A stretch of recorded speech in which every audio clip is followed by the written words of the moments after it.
Hey guys, hope you're doing well. This is the second of 3 videos regarding Unit 8, Session 1. So please make sure that you watch them in order. Alright, so to get there, as always, we go Materials. We go English 10, second semester.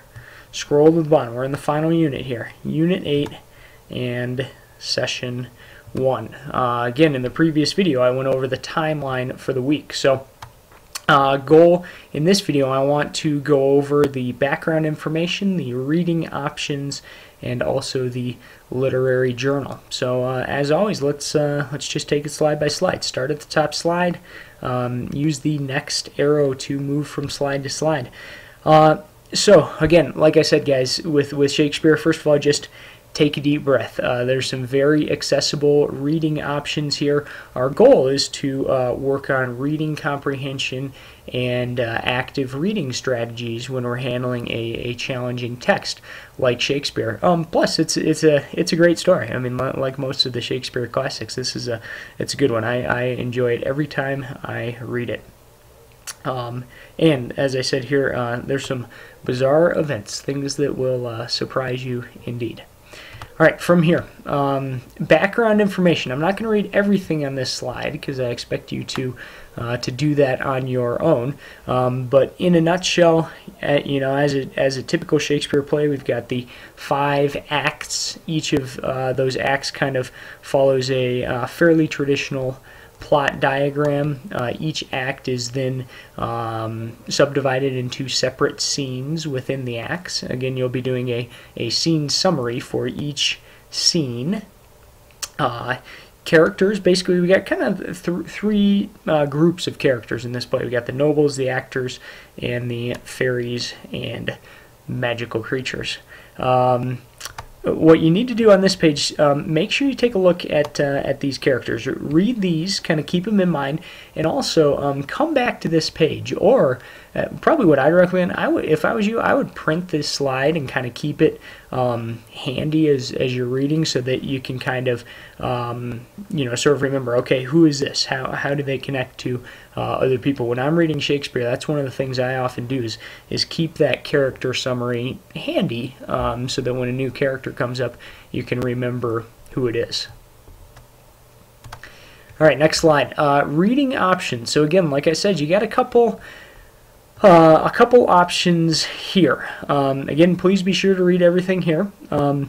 Here's a couple options. One of them is a full text without the modern translation. So if you choose to read this one, basically you'll see, okay, this is the original Shakespearean language. If you've read Shakespeare before, if you're feeling confident about it, go for it.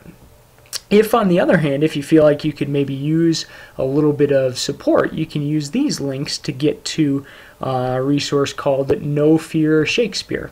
And what you'll see on these pages is basically a combination. On the left, we've got the original text, and then on the right, we've got kind of a more modern translation. My recommendation, if you're doing this, is maybe start with the original text and then read the translation, and that's a great way to sort of begin to pick up exactly what's going on. You may find that early in the play you're relying heavily on the modern translation, and that's just fine. The goal, as you get further and further into the play, will be that you can make more and more sense relying on the original text. When you're doing your literary journals or the scene summaries, when you're using direct quotes, please do use the quotes from the original text. Okay, when you're inserting a quote, and remember, when you're doing the internal reference for a quote, it's the act and then the scene and then the line number, and we'll talk more about that later on. But remember, internal reference is act, scene, line number. All right, so there's the reading options. Oh yeah, another one here. If you have a Kindle, or even if you don't have a Kindle, you can just use this on your computer. There's something called the Kindle Cloud Reader. If you go to this website, you'll see it, and you can get this for free on any web browser. But you can download many texts for free, many classics, and this is one of them. So that could be a great option. You can read, you can highlight, you can annotate right in there. I really like the Kindle Cloud Reader, and then you can, like I said, you can do it from a computer. If you have a Kindle or if you have the Kindle app on your phone, you can sync up the reading from the computer. It's really kind of nice, and like I said, it's free. All right, literary journal. This will be the final piece that we go over in this video. So this week you'll be doing a literary journal for Act 1, and this is to be done while you are reading. Okay? Again, this isn't something that you do after you read. This is something that you do while you are reading, so that you're actively reading. You can write it by hand if you want, and then scan it in, or like take a picture of it with your phone or a camera, or you can type it and then turn that in. Whatever works best for you. But if you want to do it by hand, then just go ahead, do it by hand. So again, engaged reading is the goal, and I think that you'll find by doing this you'll really understand the material a lot better. Hopefully you'll take some of these strategies and apply them to other things you're reading for other classes, or later on in college, or whatever.